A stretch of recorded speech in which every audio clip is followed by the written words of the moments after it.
Well, I hope everyone's having a great day today. We have some news on some injuries. We have some news on obviously the Eagles Dallas big matchup this week, divisional matchup before the Eagles go on to their bye week. And some things have to be talked about. Obviously, Jalen Carter will be talking about Nick Sirianni, his presser from yesterday, middle afternoon yesterday, to get some more information. And yeah, let's get straight into all the news. We better turn. Because I've seen enough horror movies to know any weirdo wearing a mask is never friendly.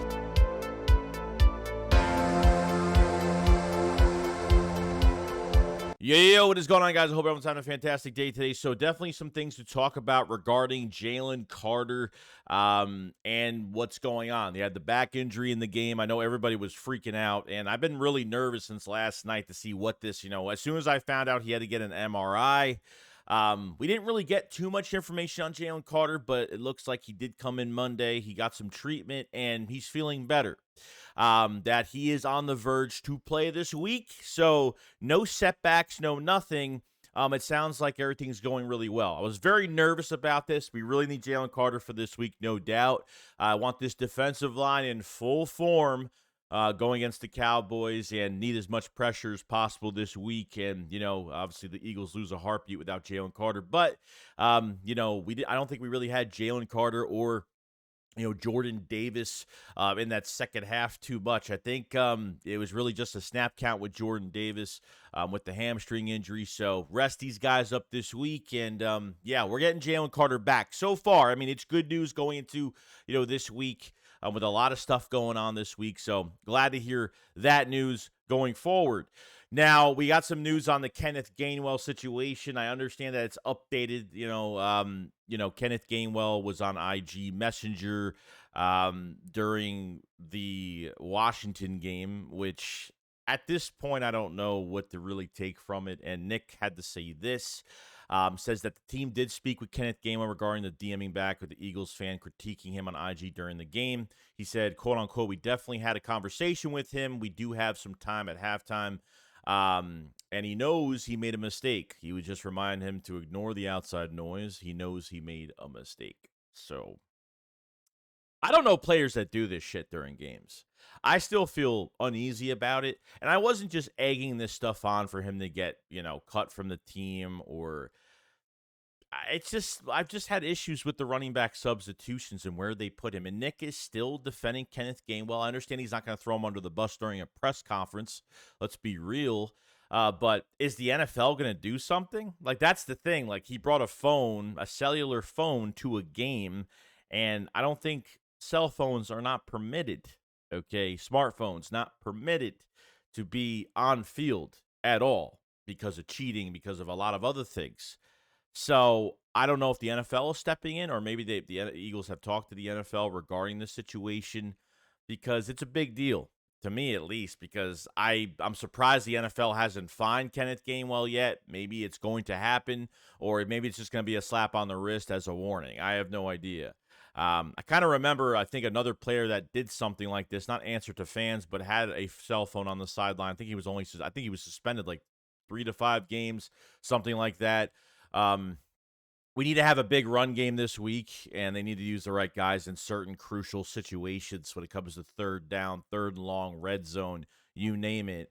I know we're getting sick and tired of talking about this every single week, but that's just what's going on at this point. And hopefully, I'm not saying Kenneth Gainwell's a bad player, but I think they need to get Boston Scott more involved. I know us Eagle fans have been talking about a running back trade or something like that. AJ Dillon or getting Derrick Henry or any of that stuff. That's just a dream at this point because I feel like we have the running backs in the building. They don't use Rashad Penny on red zone. And when are they going to finally use him? What is the reason behind him just not playing the entire year? He's had a few snaps here and there early in the season, but hasn't done much other than that. So I don't know what the plan is going forward. You better play this guy soon. I don't care if it's even 5 snaps. If he gets like 6 snaps in red zone the whole entire game, I'll be happy with it as long as they're using the right back that could, run between the tackles well. It's a bruiser back. You got a bigger back here, and Kenny G just ain't the answer for red zone. I don't care how good his pass block, his pass protection is.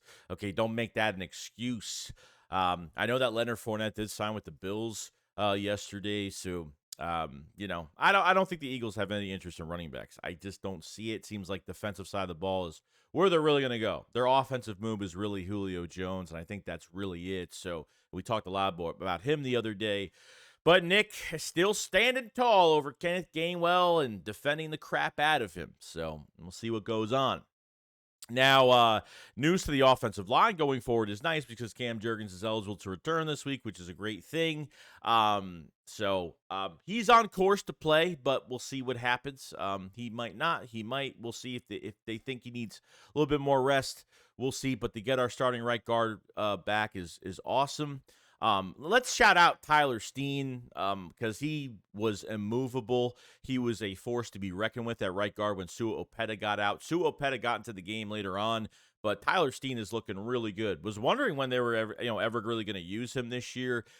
So nice to got a guy that could play left tackle, a guy that could play right guard, and obviously there's been a lot of Jason Kelce had some things to say a day ago about, retirement. I know he's been contemplating on retirement. I know this is like every year when he says he's going to retire, but if that's the case and Lane Johnson's going to be here for a couple more years, which they definitely have to invest in right tackle, there's no doubt about it because Jack Driscoll is not the answer there. So it just looks like Tyler Steen has only played left tackle and they have cross-trained him to right guard as well, which we already knew he was playing at right guard in camp anyway. But, if Kelce retires, you just, got to put Jurgens at center and has worked as a wingman next to Jason Kelce. Has done a great, has been a great mentor towards him. And Tyler Steen just getting snaps. I mean, Jeff Stoutland just looking really good right now when it comes to drafting offensive linemen. Tyler Steen was a second-round pick.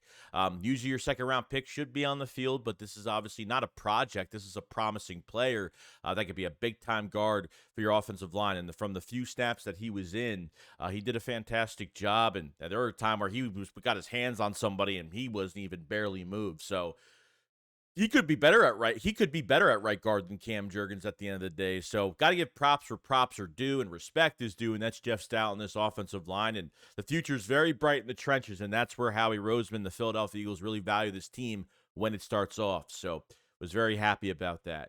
But other than that, that's pretty much it. We got a lot.